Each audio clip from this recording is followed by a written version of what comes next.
இரண்டாவது வெற்றியை பதிவு செய்த சிஎஸ்கே என்னமோ விளையாண்டாங்க இன்னைக்கு. தொடர்ந்து ரெண்டாவது வெற்றி வின் பண்ணிட்டாங்க. அட ஆமாங்க, இன்னைக்கு கேகேஆரை அடித்து துரத்திட்டாங்கல்ல.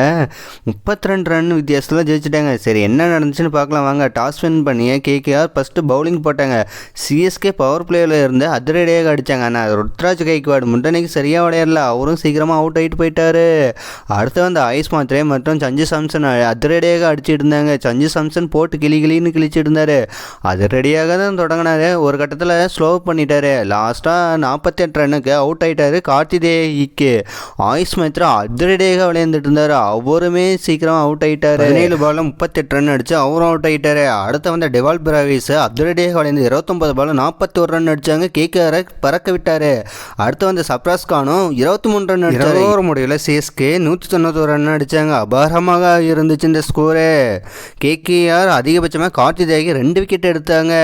சரி, அடுத்த செகண்ட் இன்னிங்ஸ் இந்த எப்படி 191 அடிக்க போகிறாங்கன்னு தெரியாமல் இருந்தாங்க.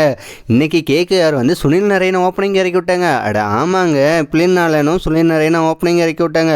இருந்தாலுமே இன்றைக்கி பிளின் நாலன் சீக்கிரமாக அவுட் ஆகிட்டாரு. சுனில் நரேன் 24 ரன்னுக்கு அவுட் ஆகிட்டாரு. அடுத்து ரஹானேவும் ரகுவன்சி சின்ன பார்ட்னர்ஷிப் போட்டு விளையாண்டுட்டு இருந்தாங்க.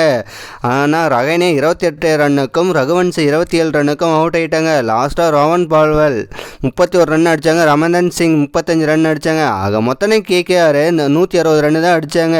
32 ரன் வித்தியாசத்தில் சிஎஸ்கே வின் பண்ணிட்டாங்க. இந்த வெற்றியின் மூலம் 2வது வெற்றியை பதிவு செஞ்சாங்க சிஎஸ்கே. இதை தானே நாங்கள் எதிர்பார்த்தோம். ஃபஸ்ட்லேருந்து இப்படி விளையாண்டுருந்தா இந்நேரம் நம்ம டாப்பில் எல்லாம் இருந்திருப்போம். தோனிக்கு வேறு இந்த மேட்ச்சை விளையாடுவாங்கன்னு எதிர்பார்த்தாங்க. ஆனால் தோனியும் விளையாடல. சரி, என்னதான் இருந்தாலும் இன்றைக்கி சிஎஸ்கே வின் பண்ணிட்டாங்க. அது வரைக்கும் நமக்கு சந்தோஷம் அப்படின்னு தான் நினைக்க வேண்டியதாக இருக்குது. சரி, இதை பற்றி நீங்கள் என்ன நினைக்கிறீங்க? கமெண்ட் பண்ணுங்கள்.